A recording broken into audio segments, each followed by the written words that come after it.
Olá, pessoal! Hoje vamos explorar interpretações intrigantes do texto de Gênesis, capítulo 6, versículo 1 ao 4, especialmente focando na expressão filhos de Deus. Vamos ler parte desse trecho para entender melhor. Quando os homens começaram a se multiplicar na terra e tiveram filhas, os filhos de Deus viram que as filhas dos homens eram bonitas e tomaram para si mulheres, aquelas que, entre todas, mais lhes agradaram. Antes de mergulharmos nas interpretações, é crucial compreender as traduções da expressão original em hebraico Benei Elohim. Benei significa filhos e Elohim pode ser traduzido como Deus ou deuses no plural. Vamos explorar as diversas traduções.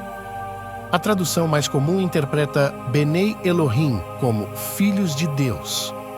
Essa interpretação sugere uma ligação especial com a divindade, muitas vezes entendida como seres celestiais ou espirituais.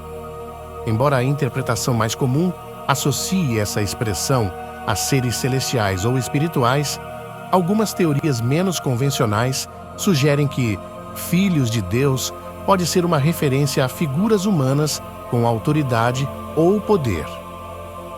Vamos analisar três perspectivas diferentes: filhos de Deus como juízes e governantes, filhos de Deus como descendentes de Sete e filhos de Deus como sendo anjos.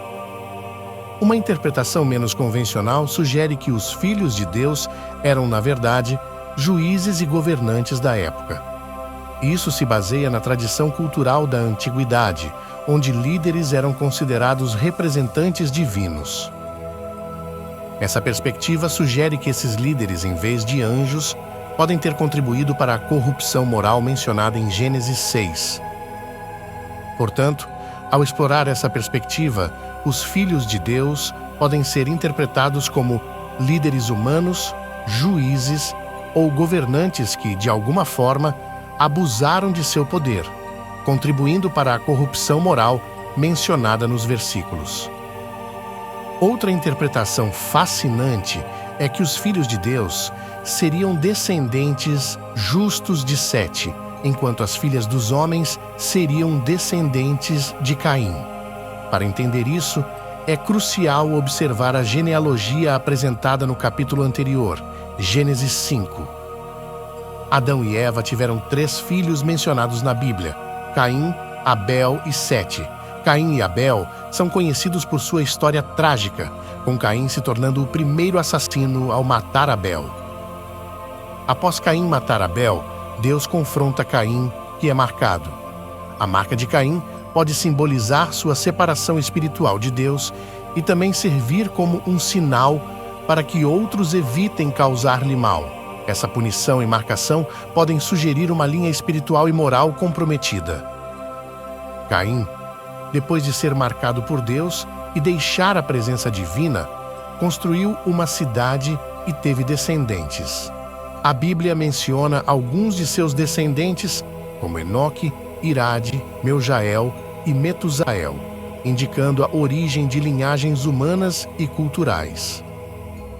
Ao mesmo tempo, Adão e Eva tiveram outro filho chamado Sete, mencionado em Gênesis 5.